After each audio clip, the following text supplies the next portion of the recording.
Olá, turma, tudo bem? Tudo tranquilinho? Vamos conversar hoje, gente, na nossa aula de Direito Agrário, sobre desapropriação para fins de reforma agrária.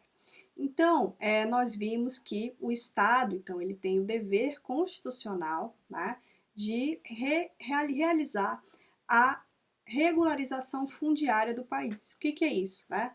É tentar resolver todo esse problema histórico que é a ocupação de terras no Brasil. Então, nós temos desde a colonização vários problemas relacionados a isso, e até hoje, né, nós já vimos nas aulas anteriores, nós temos problemas com relação à distribuição e ocupação da terra no Brasil, né, especialmente quando a gente considera a necessidade de produção de alimentos, né, que é uma necessidade básica elementar das sociedades humanas, tá certo? Então, para tratar desse tema de desapropriação da reforma agrária, o que a gente precisa ter em mente? Né? O que é, primeiro, desapropriação para a reforma agrária? Para que ela serve? Né? Então, na verdade, são aqueles casos em que aquelas terras onde há um dono, há um proprietário, né, e por algum motivo há necessidade de que aquela terra seja destinada, tenha um destino, digamos, mais voltado ao cumprimento da função social da terra, ela precisa passar por um processo para que aquele que detém a titularidade perca essa titularidade, né, e essa terra possa então ser destinada para uma função mais produtiva no seio da sociedade, tá certo? Então, o procedimento que vai acarretar nessa desapropriação, né, para uma melhor distribuição das terras no Brasil, é chamado de desapropriação. Tá? Então, a gente vai ver daqui a pouco com maior detalhamento isso daí. Bom, aí nós temos aqui a nossa trilha de temas, tá? Os temas da aula. Então, primeiro a gente vai falar sobre o conceito de desapropriação, a fundamentação legal, as competências para desapropriação, né? Quem é que faz, né, de forma prática ali o procedimento, as condições legais para desapropriação e as fases do processo de desapropriação, tá certo? Que são as questões jurídicas que são vinculadas a esse assunto que a gente precisa saber. Bom, então, primeiramente, né, se a gente for falar aqui em desapropriação, interessante a gente trazer aqui Opa, deixa eu diminuir aqui. Trazer aqui os conceitos, né? Para que a gente trabalhe, vou diminuir aqui um pouquinho. Primeiramente, a gente tem um conceito bem pequenininho para a gente ter uma ideia, que seria, então, a mutação dominial compulsória. Significa o quê? Que a determinação do domínio de uma terra, ela vai ser modificada, né? Então, quem mantém o domínio sobre a terra, nas mãos de quem está esse domínio, vai haver então uma modificação com relação a ele. Então, vai passar o domínio de uma pessoa para outra de maneira compulsória, ou seja, sem que a pessoa que vai perder, no caso, esse domínio, ela tenha a possibilidade de negar ou dizer que não vai outorgar esse domínio, tá certo? Então, é a mutação dominial compulsória.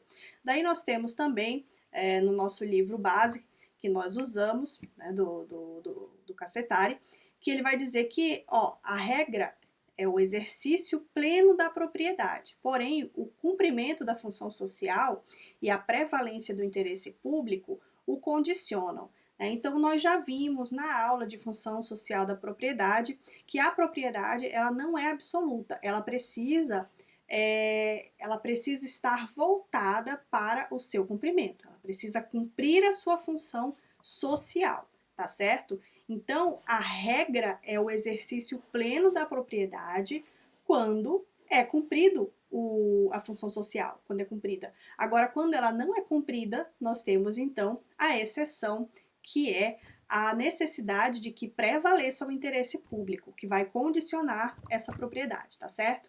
Então, havendo interesse público ou não cumprida a função social, retira-se do particular a condição de proprietário, por meio do processo de desapropriação. Então, duas hipóteses.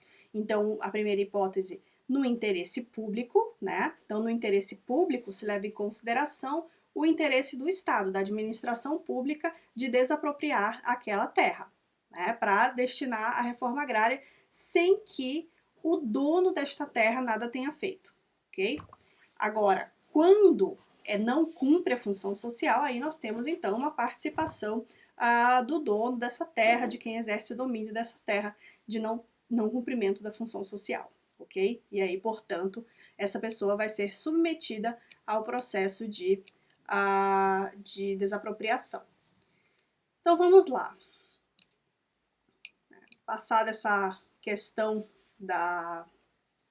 do conceito, nós vemos então a fundamentação legal para a desapropriação. Então nós temos aqui na Constituição Federal, artigo 5º, que todos são iguais perante a lei, sem distinção de qualquer natureza, garantindo-se aos brasileiros e aos estrangeiros residentes no país a inviolabilidade do direito à vida, à liberdade, à igualdade, à segurança e à propriedade, né? Nos termos seguintes. Aí tem artigo 5º, é aquele artigo bem comprido que a gente ama, que tem várias coisas lindas que nós adoraríamos que funcionasse, que todos esses direitos fossem observados, né? Mas entre eles nós temos a garantia do direito à propriedade, primeiramente, né, que é a regra, o exercício dessa propriedade, e logo em seguida, né, nós temos aqui, ó, inciso 22, dizendo que é garantia o direito à propriedade, e no 23 nós já temos, então, a primeira condicionante, que é a propriedade com o dever de atender à sua função social, tá certo? E aí, no 24, nós temos, então, a determinação de que a lei estabelecerá o procedimento para desapropriação por necessidade ou utilidade pública ou por interesse social. Vejam só, mediante justa e prévia indenização em dinheiro, ressalvados os casos previstos nesta Constituição. Então, aqui começa a primeira parte do que a gente precisa saber sobre a desapropriação, né? Quais são as possibilidades de que ela venha a acontecer? Então, primeiramente, nós temos aí a desapropriação por necessidade ou utilidade pública, né? Então, é aqui falando genericamente de desapropriação, sem entrar em questões mais específicas, se é desapropriação rural ou urbana, né? Imaginem que o poder público precisa construir uma estrada, né? Só que aquela estrada vai passar na propriedade de alguém, ela pode passar inclusive na casa de alguém. Então, para que ele retire essa propriedade dali e tem espaço para colocar rua, ele não pode simplesmente tirar as pessoas, né? Ele precisa tirar e precisa indenizar. E isso é feito através do processo de desapropriação. É mesmo naqueles casos de requalificação urbana, né, em que é necessário construir casas, retirar ocupações que são irregulares ou que não atendem aos critérios mínimos de urbanidade, então a gente precisa retirar isso daí. E aí, quando retira, é necessário então estabelecer a indenização justa e prévia, tá certo? Então, o fundamento legal da desapropriação, ela passa por duas questões bastante específicas. Então, a primeira é a garantia de conservação da propriedade. Então, a pessoa tem direito de manter a sua propriedade, né, sempre que cumpra a função, que essa é a regra, mas vindo a perder essa propriedade por motivo de interesse público, há então a garantia de compensação pela perda da propriedade. Ou seja, a regra é que ela mantenha garantida todas as condições para exercer aquela propriedade. No entanto, quando for de interesse público, ela pode perder a propriedade, porém, ela vai receber uma compensação por essa perda, tá certo? Para que não haja, então, uma perda arbitrária e empobrecimento das pessoas, né? Então, o Estado, ele pode questionar essa propriedade, mas ele sempre tem que compensar, tá? Então, nesse sentido, gente, nós temos duas possibilidades de realizar, dois âmbitos, na verdade, para realizar a desapropriação. A primeira, a desapropriação rural, e depois a desapropriação urbana. E aqui, na verdade, a gente vai falar um pouquinho da urbana primeiro, porque não é o nosso foco, e depois a gente vai, então, para a rural. Então, lá no artigo 182 da Constituição Federal, determina-se, né, a política de desenvolvimento urbano executada pelo poder público municipal, desenvolvimento urbano, né? Conforme diretrizes gerais fixadas em lei, tem por objetivo ordenar o pleno desenvolvimento das funções sociais da cidade, para garantir o bem-estar dos seus habitantes. Parágrafo 4º. É facultado ao Poder Público Municipal, mediante lei específica para a área incluída no plano diretor, exigir os termos, nos termos da lei federal, que promova o seu adequado aproveitamento, tá? Então, existe todo um planejamento no campo municipal. Quando se fala que em plano diretor, nós estamos falando daquela lei, daquele documento que vai organizar o território, né, numa cidade, onde vão ser construídos as instalações industriais, onde vai ser residência, onde vai ser comércio, tudo isso. Mas isso só é exigido para municípios com mais de 20 mil habitantes. Então, só para vocês se terem um pouco mais de ideia do que significa isso aqui. E daí, gente, nós temos no inciso 3 o seguinte, ó. A desapropriação significa o quê? Que o Poder Público Municipal ele deve promover o adequado aproveitamento do solo, né? Sob pena de, né? Ó, aqui, ó. Desapropriação com pagamento mediante títulos da dívida pública de emissão previamente aprovada pelo Senado Federal, com prazo de resgate de até 10 anos em parcelas anuais iguais e sucessivas, assegurados o valor real da indenização e os juros legais, né? Então, se prevê aqui que no caso de que o Poder Público Municipal precise realizar algum tipo de obra e precise desapropriar, então aqui nós já temos a previsão legal sobre a desapropriação e como que vai ser paga a indenização, que aqui no caso é mediante título de dívida pública, que vai ser resgatado ao longo de 10 anos, tá? Até 10 anos. Daí nós temos, então, o fundamento da desapropriação para a reforma agrária. Então, nós temos aqui, ó, enquanto aqui na reforma urbana nós temos o 182, nós vamos então para o 184, que vai determinar que compete à União desapropriar por interesse social para fins de reforma agrária o imóvel rural que não esteja cumprindo a sua função social, mediante prévia e justa indenização em títulos da dívida agrária, com cláusula de preservação do valor real resgatáveis no prazo de até 20 anos. Então, aqui, a primeira diferença, né, no pagamento das indenizações, elas vão poder, então, ser pagas em até 20 anos, diferente da desapropriação para a reforma urbana, que daí paga em 10. Né? Resgatáveis no prazo de até 20 anos, a partir do segundo ano de sua emissão, e cuja utilização será definida em lei. Então, vocês estão vendo que a realização da reforma agrária, tá? Identificando imóveis rurais que não cumprem função social, não é um favor do governo. Isso é um dever constitucional que está aqui, ó, claríssimo no artigo 184, né? A necessidade de realização dessa reforma agrária, nós já vimos nas aulas anteriores, nós já vimos que desde a colonização nós temos problemas com a ocupação de terras no Brasil e pessoas e populações que foram historicamente prejudicadas por conta da falta de equidade na divisão dessas terras. Então, gente, aqui ó, é um dever constitucional, artigo 184. Aí nós temos aqui parágrafos desse mesmo artigo que vão trazer algumas condições para a realização dessa desapropriação. Então, primeiramente, ó, as benfeitorias úteis e necessárias são indenizadas em dinheiro. Então, vai ser avaliada aí as construções do imóvel, né, úteis e necessárias, não as voluptuárias. Vocês lembram disso lá do direito civil? A questão do direito das coisas, né? Então, nós observamos que sempre aquelas melhorias, as benfeitorias que são feitas no imóvel, para a sua manutenção, né, para que ele continue ali exercendo a sua função e servindo a sua destinação, elas são indenizadas. Então, aqui determina-se que essas benfeitorias úteis e necessárias são indenizadas em dinheiro. Ah, professora, mas a gente não viu que é indenizado em título da dívida agrária? Sim, só que o valor que vai ser pago em título da dívida agrária é o valor da terra nua, tá certo? Então, as benfeitorias, isso aí entra a plantação, entra os imóveis, maquinário existente, Isso tem que ser pago em dinheiro, a indenização, tá certo?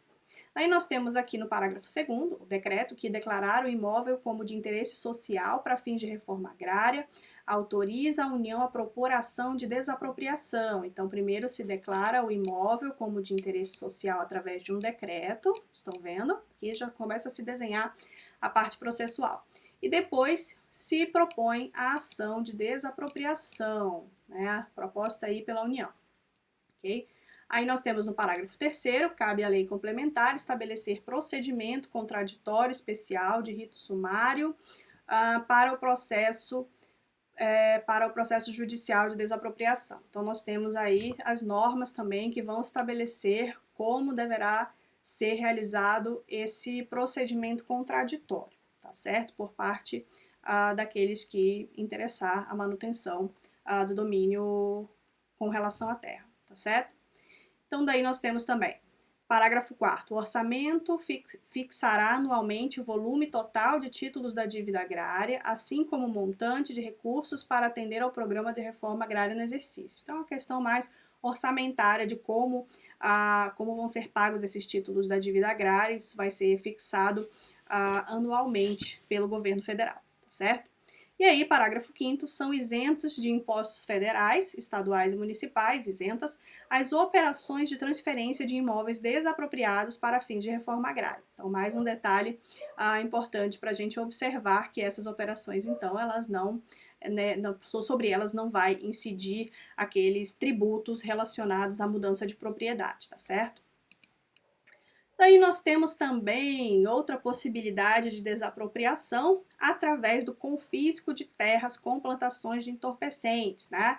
Quem tem uma terrinha vai lá e planta, né? Coloca essas plantinhas bonitinhas que vocês estão vendo aí no fundo, né? Corre sério risco, então, de perder a sua terra, né? Então, o artigo 243 da Constituição Federal vai determinar que as propriedades rurais e urbanas de qualquer região do país, onde forem localizadas culturas ilegais de plantas psicotrópicas ou a exploração de trabalho escravo na forma da lei, serão expropriadas e destinadas à reforma agrária. Então, aqui nós também temos uma determinação legal, ok? Uma determinação constitucional de que aquelas propriedades onde se encontram cultivos ilegais, de plantas psicotrópicas ou ainda onde for localizado trabalho escravo, elas deverão ser expropriadas e destinadas à reforma agrária. É um mandamento constitucional, tá? Apesar de que a gente sabe que, infelizmente, muitas vezes é encontrado trabalho escravo em fazendas no Mato Grosso do Sul, a gente sabe que isso é uma realidade, vez ou outra aparece notícia com relação a pessoas que foram encontradas em situação deplorável, né, análoga à escravidão, e nem sempre as coisas acontecem como a Constituição manda, né? Então, se realmente isso se fizesse valer, eu acredito que isso inibiria um pouco a ação dessas pessoas, tá certo? Nesses casos específicos, né, porque se prevê e se subentende que não está sendo exercida a função social dessas terras, não há qualquer indenização ao proprietário, sem prejuízo ainda das sanções previstas em lei. Então, ele vai responder penalmente, vai perder a terra e não vai ganhar indenização, tá certo? Então, aqui nós temos essa determinação desse confisco de terras, então, com plantação de entorpecentes ou com trabalho escravo, que for encontrado trabalho escravo, perde a terra para a reforma agrária sem direito à indenização, ok? E aí, parágrafo único, todo e qualquer bem de valor econômico apreendido em decorrência do tráfico ilícito de entorpecentes e drogas afins e da exploração de trabalho escravo será confiscado e reverterá a um fundo especial com destinação específica na forma da lei, tá certo? Que é nada mais, nada menos do que para a reforma agrária, as ações de reforma agrária. Então, gente, nós temos aqui desapropriação, né, urbana, rural e confisco de terras. Esse confisco de terra eu coloquei aqui, né, com plantação de entorpecentes, mas é também com relação a trabalho escravo, tá certo? Então, tem essas três possibilidades. E aí nós temos a questão das competências, né? Competência material, então, é exclusiva da União, então, isso é algo constitucional também. Lá no artigo 22, acerca das competências da União, vocês vão encontrar a questão fundiária.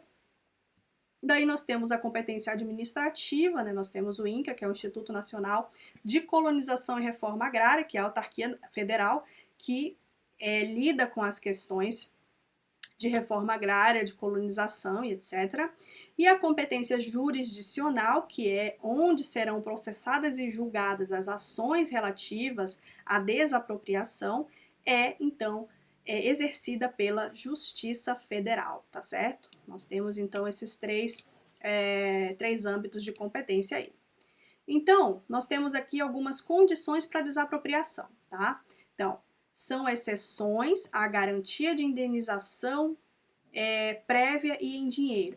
A desapropriação para fins de reforma urbana e a desapropriação para fins de reforma agrária no que se referir à terra nua, certo?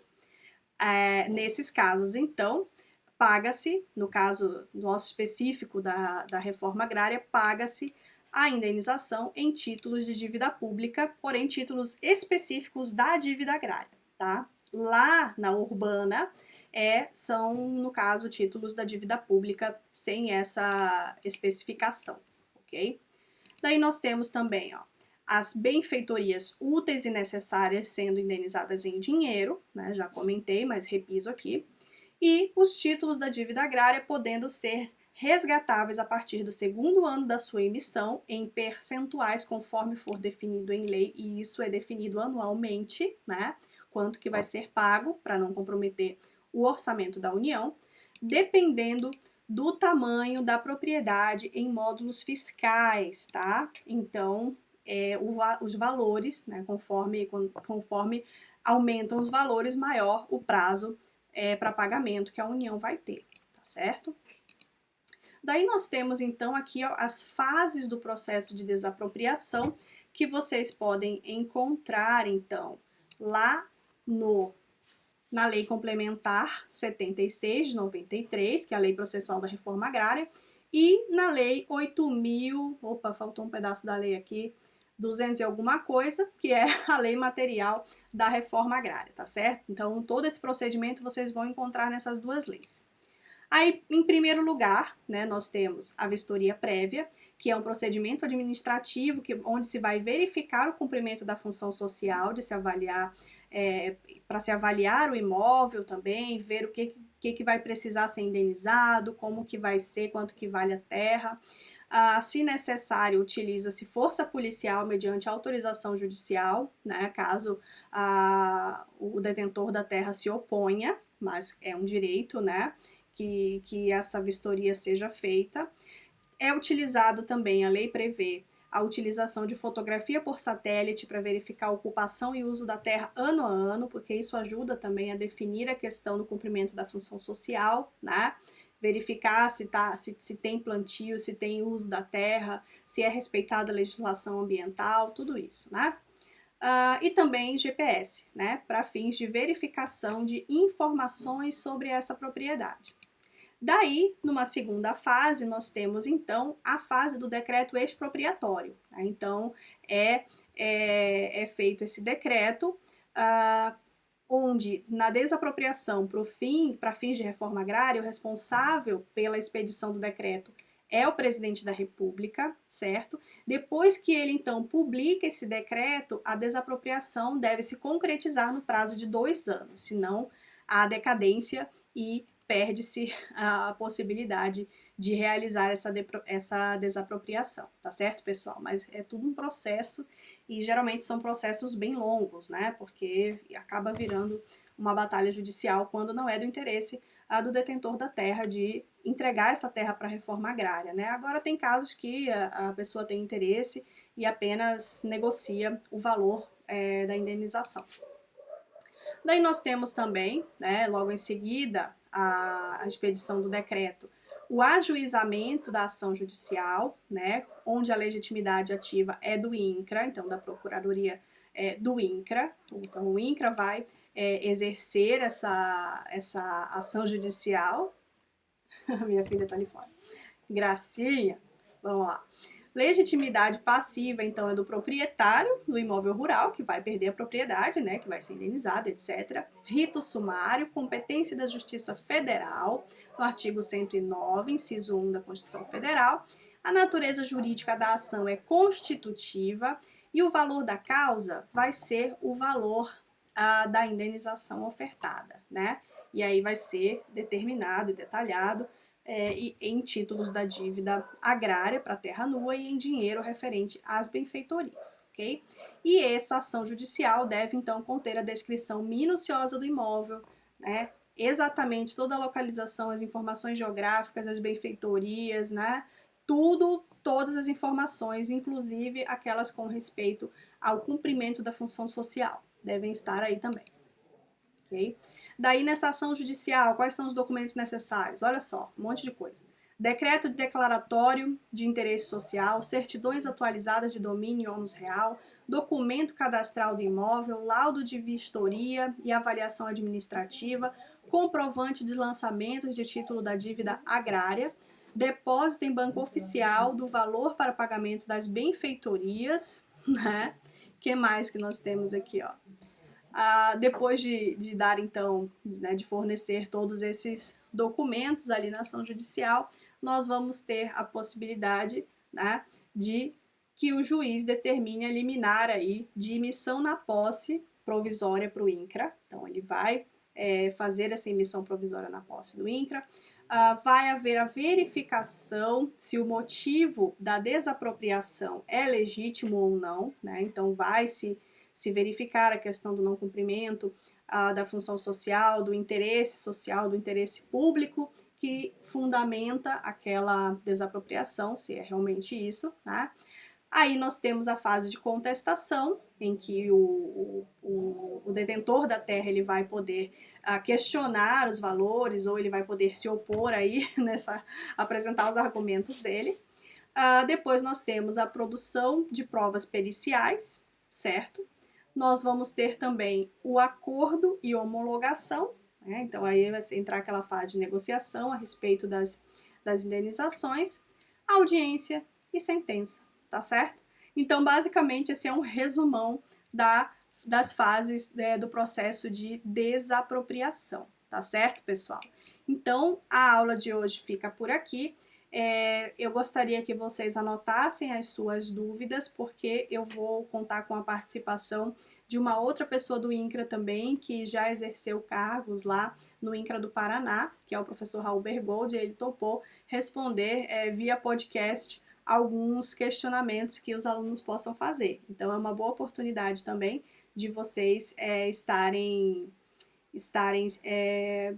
vendo na prática como é que isso acontece, tá? Então anotem as suas dúvidas, mandem para mim, mandem lá no grupo, mandem no privado, como vocês preferirem, que a gente vai enviar para o professor Raul Bergold, tá certo? Responder. Um grande abraço para vocês e até a próxima!